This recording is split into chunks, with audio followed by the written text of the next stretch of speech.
Assalamualaikum warahmatullahi wabarakatuh. Hari ini kita belajar sosiologi dengan materi sosialisasi dan kepribadian.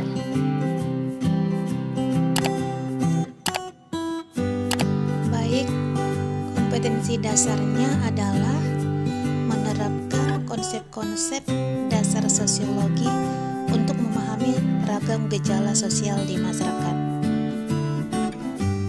Kemudian, mengaitkan realitas sosial dengan menggunakan konsep-konsep dasar sosiologi untuk mengenali berbagai gejala sosial di masyarakat. Tujuan pembelajarannya adalah melalui diskusi, tanya jawab, penugasan, presentasi, dan analisis, peserta didik dapat menyusun sosialisasi dan pembentukan kepribadian, masalah konseptual yang berkaitan dengan fungsi sosialisasi dan pembentukan kepribadian, sehingga peserta didik dapat menghayati dan mengamalkan ajaran agama yang dianutnya melalui belajar sosiologi, mengembangkan sikap jujur, peduli, dan tanggung jawab, serta dapat mengembangkan kemampuan berpikir kritis. Baik, pengertian sosialisasi. Sosialisasi adalah sebuah proses penanaman atau transfer kebiasaan atau nilai dan aturan dari satu generasi ke generasi lainnya dalam sebuah kelompok atau masyarakat. Sejumlah sosiolog menyebut sosialisasi sebagai teori mengenai peranan atau rule theory. Jenis sosialisasi. Yang pertama adalah sosialisasi primer. Sosialisasi primer adalah sosialisasi yang terjadi dalam keluarga. Peter L. Berger dan Luckman mendefinisikan sosialisasi primer sebagai sosialisasi pertama yang dijalani individu semasa kecil dengan belajar menjadi anggota masyarakat atau keluarga. Sosialisasi primer berlangsung saat anak berusia 1-5 tahun atau saat anak belum masuk ke sekolah. Anak mulai mengenal anggota keluarga dan lingkungan keluarga. Secara bertahap, dia mulai mampu membedakan dirinya dengan orang lain di sekitar keluarganya. Yang kedua adalah sosialisasi sekunder. Adalah sosialisasi yang terjadi dalam masyarakat. Menurut Goffman, kedua proses tersebut berlangsung dalam institusi total, yaitu tempat tinggal dan tempat bekerja. Sosialisasi sekunder adalah suatu proses sosialisasi lanjutan setelah sosialisasi primer yang memperkenalkan individu ke dalam kelompok tertentu dalam masyarakat.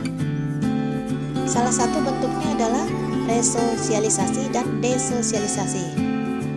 Dalam proses resosialisasi, seseorang diberi suatu identitas diri yang baru, sedangkan dalam proses desosialisasi, seseorang mengalami pencabutan identitas diri yang lama. Baik, selanjutnya adalah tipe sosialisasi.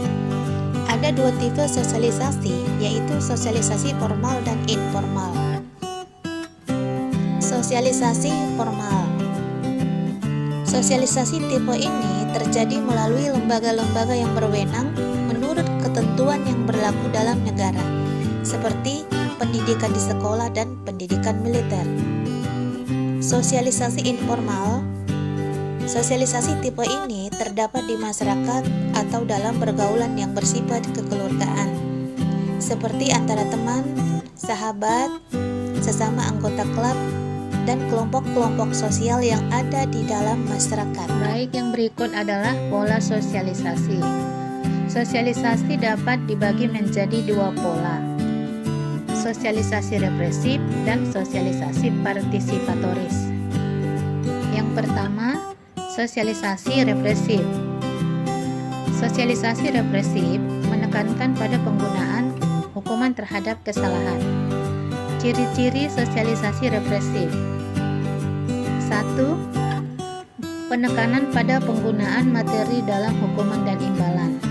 Yang kedua, penekanan pada kepatuhan anak dan orang tua. Yang ketiga, penekanan pada komunikasi yang bersifat satu arah, nonverbal, dan berisi perintah. Penekanan sosialisasi terletak pada orang tua dan keinginan orang tua, dan peran keluarga sebagai significant other. Yang kedua adalah sosialisasi partisipatoris. Sosialisasi partisipatoris merupakan pola di mana anak diberi imbalan ketika berperilaku baik. Selain itu, hukuman dan imbalan bersifat simbolik. Dalam proses sosialisasi ini, anak diberi kebebasan. Penekanan diletakkan pada interaksi dan komunikasi bersifat lisan. Yang menjadi pusat sosialisasi adalah anak dan keperluan anak. Keluarga menjadi generalized other. Baik, selanjutnya adalah tahap-tahap proses sosialisasi dalam pembentukan kepribadian. Yang pertama adalah tahap preparatory stage. Tahapan sosialisasi yang pertama adalah persiapan atau preparatory. Pada proses ini, seorang individu mulai belajar untuk mengenali lingkungan sekitarnya. Agen sosialisasi yang berperan besar dalam tahapan ini yaitu keluarga. Dimulai sejak anak memasuki usia balita. Orang tua akan memperkenalkan anaknya dengan bahasa sehari-hari dan mengajarkannya kemampuan untuk berkomunikasi dengan orang sekitar. Tahap yang kedua, play stage.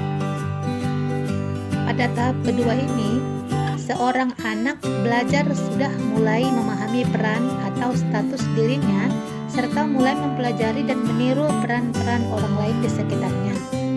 Pada tahapan ini, anak juga mulai mempelajari sikap dan tindakan sebagaimana yang diharapkan orang lain terhadap dirinya. Oke, yang berikut adalah tahap yang ketiga, game stage. Pada tahap ini, intensitas interaksi yang dilakukan oleh seorang anak kian meningkat sehingga ia semakin mahir dalam menjalankan perannya sebagai anggota masyarakat. Pada saat berada di lingkungan sekolah, anak menyadari bahwa terdapat norma berupa tata tertib yang harus dipatuhi sehingga ia akan cenderung berhati-hati dalam bertindak. Selanjutnya, generalized adult, tahap pendewasaan.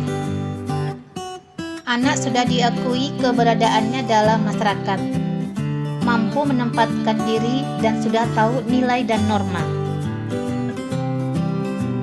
Pada tahapan terakhir sosialisasi, seorang individu dapat dikategorikan telah memasuki fase dewasa. Peningkatan intensitas interaksi membuat individu semakin sadar akan peran, hak serta kewajibannya sebagai anggota masyarakat dalam konteks yang lebih luas. Munculnya sikap tenggang rasa dan toleransi terhadap sesama menjadi ciri khas tahapan ini. Oke, selanjutnya agen sosialisasi. Agen sosialisasi adalah pihak-pihak yang melaksanakan atau melakukan sosialisasi. Ada 4 agen sosialisasi yang utama, yaitu keluarga, kelompok bermain, media massa, dan lembaga pendidikan sekolah. Yang pertama adalah keluarga. Bagi keluarga inti, agen sosialisasi meliputi ayah, ibu, saudara kandung, dan saudara angkat yang belum menikah dan tinggal secara bersama-sama dalam suatu rumah. Sedangkan pada masyarakat yang menganut sistem kekerabatan diperluas, agen sosialisasinya menjadi lebih luas karena dalam satu rumah dapat saja terdiri atas beberapa keluarga yang meliputi kakek, nenek, paman, dan bibi di samping anggota keluarga inti. Yang selanjutnya, agen sosialisasi yang kedua, teman sebaya. Teman sebaya sering disebut teman bermain. Teman sepergaulan pertama kali didapatkan manusia ketika ia mampu bepergian keluar rumah. Berbeda dengan proses sosialisasi dalam keluarga yang melibatkan hubungan tidak sederajat atau berbeda usia, pengalaman, dan peranan. Sosialisasi dalam kelompok bermain dilakukan dengan cara mempelajari pola interaksi dengan orang-orang yang sederajat dengan dirinya. Oleh sebab itu, dalam kelompok bermain, anak dapat mempelajari peraturan yang mengatur peran orang-orang yang kedudukannya sederajat dan juga mempelajari nilai-nilai keadilan. Agen sosialisasi yang ketiga adalah lembaga pendidikan formal. Menurut Driben, dalam lembaga pendidikan formal, seseorang belajar membaca, menulis, dan berhitung. Aspek lain yang juga dipelajari adalah aturan-aturan mengenai kemandirian, prestasi, universalisme, dan kekhasan. Di lingkungan rumah, seorang anak mengharapkan bantuan dari orang tuanya dalam melaksanakan berbagai pekerjaan. Tetapi di sekolah, sebagian besar tugas sekolah harus dilakukan sendiri dengan penuh rasa tanggung jawab. Kemudian, agen sosialisasi yang keempat adalah media massa. Yang termasuk kelompok media massa adalah media cetak atau surat kabar, majalah, tabloid, media elektronik, radio, televisi, video dan film. Besarnya pengaruh media sangat tergantung pada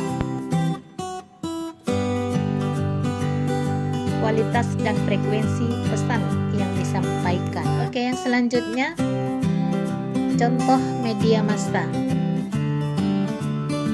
Yang pertama adalah penayangan acara Smackdown di televisi diyakini telah menyebabkan penyimpangan perilaku anak-anak dalam beberapa kasus. Yang kedua, iklan produk-produk tertentu telah meningkatkan pola konsumsi atau bahkan gaya hidup masyarakat pada umumnya. Yang ketiga adalah gelombang besar pornografi, baik dari internet maupun media cetak atau televisi, didahului dengan gelombang game elektronik dan segmen-segmen tertentu dari media TV, horor, kekerasan, dan seterusnya. Diyakini telah mengakibatkan kecanduan massal, penurunan kecerdasan, menghilangnya perhatian atau kepekaan sosial, dan dampak buruk lainnya. Agen sosialisasi lainnya, selain keluarga, sekolah, kelompok bermain, dan media massa, sosialisasi juga dilakukan oleh institusi agama, tetangga, organisasi rekreasional, masyarakat, dan lingkungan pekerjaan. Semuanya membantu seseorang membentuk pandangannya sendiri tentang dunianya dan membuat persepsi mengenai tindakan-tindakan yang pantas dan tidak pantas dilakukan. Dalam beberapa kasus, pengaruh-pengaruh agen ini sangat besar. Baik, selanjutnya tujuan dasar sosialisasi. Yang pertama adalah memberikan dasar atau fondasi kepada individu bagi terciptanya partisipasi yang efektif dalam masyarakat. Yang kedua, memungkinkan lestarinya suatu masyarakat, karena tanpa sosialisasi akan hanya ada satu generasi saja, sehingga kelestarian masyarakat akan sangat terganggu. Contohnya, masyarakat Sunda, Jawa, Batak, dan sebagainya akan lenyap manakala satu generasi tertentu tidak mensosialisasikan nilai-nilai kesundaan, kejawaan, nilai kebatakan kepada generasi berikutnya. Baik, yang berikut adalah syarat sosialisasi. Agar dua hal di atas dapat berlangsung, maka ada beberapa kondisi yang harus ada agar proses sosialisasi terjadi. Pertama, adanya warisan biologikal, dan yang kedua adalah adanya warisan sosial. Warisan kematangan biologis. Warisan biologis yang merupakan kekuatan manusia memungkinkan dia melakukan adaptasi pada berbagai macam bentuk lingkungan. Hal inilah yang menyebabkan manusia bisa memahami masyarakat yang senantiasa berubah, sehingga dia mampu berfungsi di dalamnya, menilainya, serta memodifikasikannya. Warisan sosial lingkungan yang menunjang. Sosialisasi juga menuntut adanya lingkungan yang baik yang menunjang proses tersebut, di mana termasuk di dalamnya interaksi sosial. Selanjutnya, kebudayaan. Pengertian kebudayaan. Kuncaradeningrat menyebutkan bahwa kata kebudayaan berasal dari kata Sanskerta budaya yang merupakan bentuk jamak dari kata budi, berarti budi atau akal.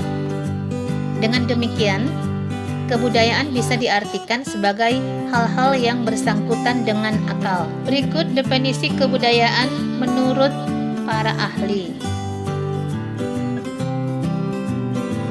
Kebudayaan menurut A.B. Taylor, suatu kebudayaan kompleks yang meliputi pengetahuan, kepercayaan, seni, kesusilaan, hukum, adat istiadat, serta kesanggupan dan kebiasaan lainnya yang dipelajari oleh manusia sebagai anggota masyarakat. Kebudayaan menurut Selo Sumarjan dan Sulaiman Sumardi, semua hasil karya, rasa dan cipta masyarakat. Definisi kebudayaan menurut Kuncaradeningrat, keseluruhan sistem gagasan, tindakan, dan hasil karya masyarakat yang dijadikan milik diri manusia dengan belajar. Selanjutnya, wujud kebudayaan. 3 wujud kebudayaan menurut J.J. Hunigman. A. Gagasan merupakan wujud ideal kebudayaan yang berupa kumpulan ide-ide, nilai, norma-norma, peraturan, dan sebagainya.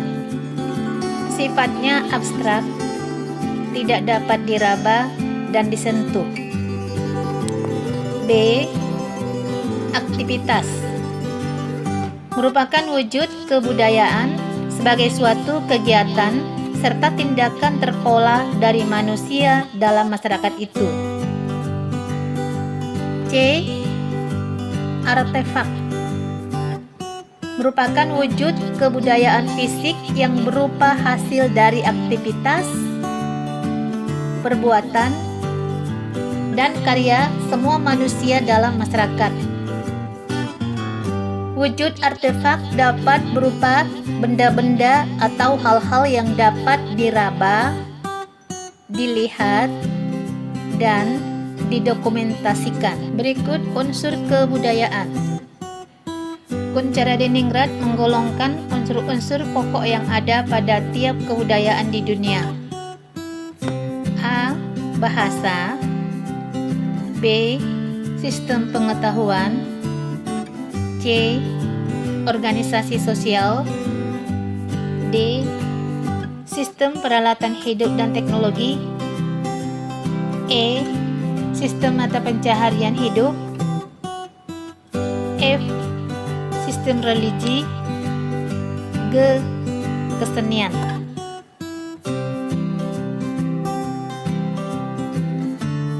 Komponen kebudayaan.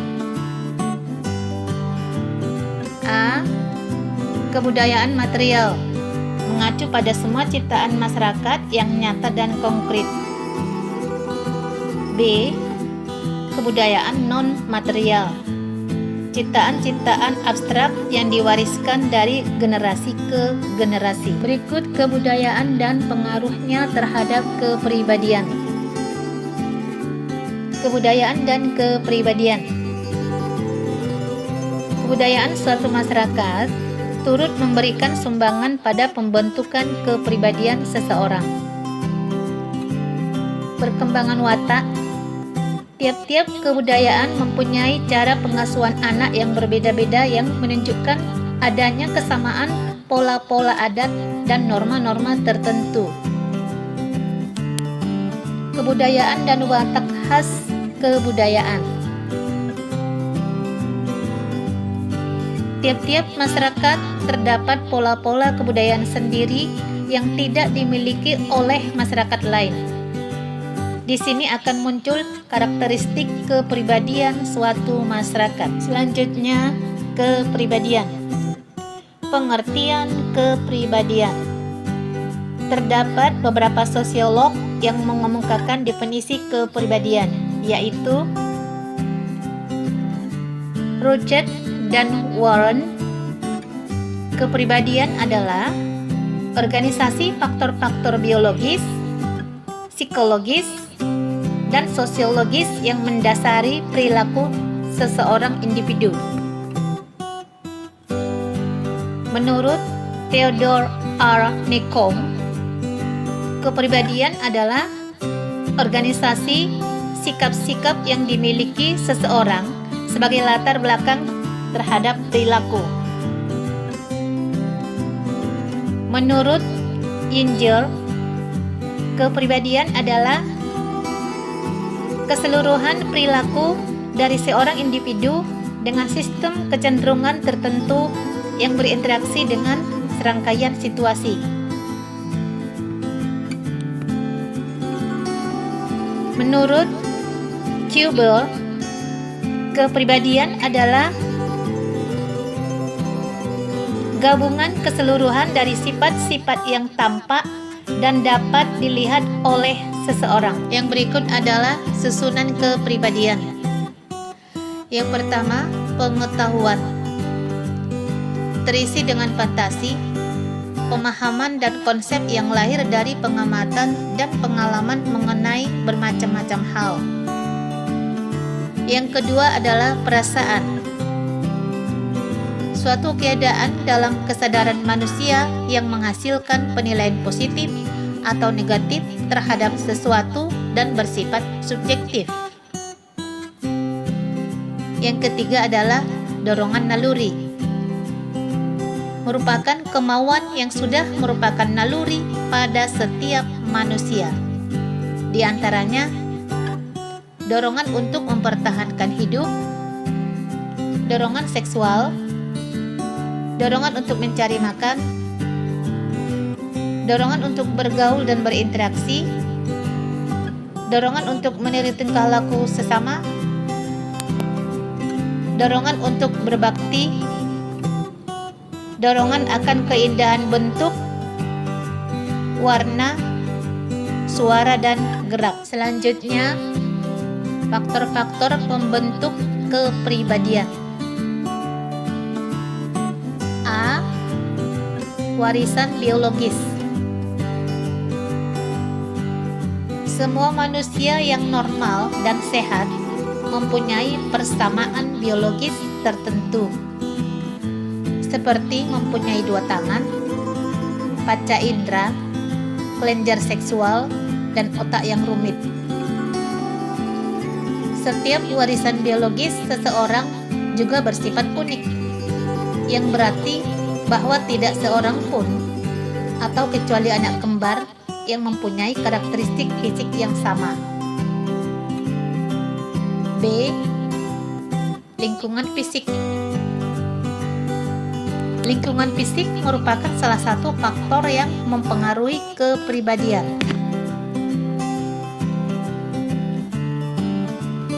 Bangsa Athabascans memiliki kepribadian yang dominan yang menyebabkan mereka dapat bertahan hidup dalam iklim yang lebih dingin daripada daerah Arab. Berikut adalah C. Kebudayaan. Sejak saat kelahiran, seorang anak diperlakukan dalam cara-cara yang membentuk kepribadian. Setiap kebudayaan menyediakan seperangkat pengaruh umum yang sangat berbeda dari masyarakat ke masyarakat. Masyarakat bisa merawat anak itu sejak dari masa bayi dan melatihnya dengan bebas untuk masa dewasanya. Atau masyarakat bisa membiarkan anak itu liar sampai usia pubertas. D. pengalaman kelompok. Sepanjang hidup seseorang, kelompok-kelompok tertentu adalah penting sebagai model untuk gagasan atau norma-norma perilaku seseorang. Kelompok semacam itu disebut kelompok reference atau reference group. Mula-mula kelompok keluarga adalah kelompok yang terpenting. Beberapa tahun kemudian, kelompok sebaya atau peer group menjadi penting sebagai suatu kelompok reference. Selanjutnya, pengalaman unik. Mengapa anak-anak yang dibesarkan dalam lingkungan keluarga yang sama sedemikian berbeda satu dengan yang lainnya, sekalipun mereka pernah mendapatkan pengalaman yang sama? Masalahnya adalah karena mereka tidak mendapatkan pengalaman yang sama. Mereka pernah mendapatkan pengalaman yang serupa dalam beberapa hal dan berbeda dalam beberapa hal lainnya. Setiap anak memasuki suatu unit keluarga yang berbeda. Yang berikut, menurut F.G. Robbins, ada 5 faktor yang menjadi dasar kepribadian, yaitu sifat dasar, lingkungan prenatal, perbedaan individual, lingkungan, dan motivasi. Yang pertama adalah sifat dasar. Sifat dasar merupakan keseluruhan potensi yang diwarisi seseorang dari ayah dan ibunya.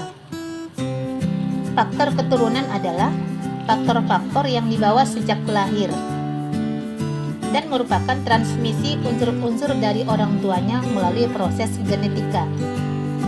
Jadi sudah ada sejak awal kehidupan.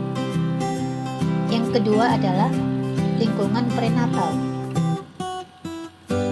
Lingkungan prenatal adalah lingkungan dalam kandungan ibu. Pada periode prenatal ini, individu mendapatkan pengaruh-pengaruh tidak langsung dari ibu. Yang ketiga adalah perbedaan individu. Sejak dilahirkan oleh ibunya, anak akan tumbuh dan berkembang sebagai individu yang unik, serta berbeda dengan individu lainnya. Perbedaan individu tersebut meliputi perbedaan ciri-ciri fisik seperti warna kulit, warna mata, rambut, bentuk badan, personal, dan sosial. Faktor yang keempat adalah lingkungan. Situasi lingkungan yang mempengaruhi proses sosialisasi dapat dibedakan atas lingkungan alam, lingkungan kebudayaan, serta lingkungan sosial. 1. Lingkungan alam meliputi keadaan iklim, tanah, flora, fauna, dan sumber daya di sekitar individu. 2. Lingkungan kebudayaan meliputi cara hidup masyarakat tempat individu itu hidup. 3. Lingkungan sosial adalah pengaruh manusia lain dan masyarakat di sekitarnya dan dapat membatasi proses sosialisasi serta memberi stimulasi terhadap perkembangannya. Faktor yang kelima adalah motivasi.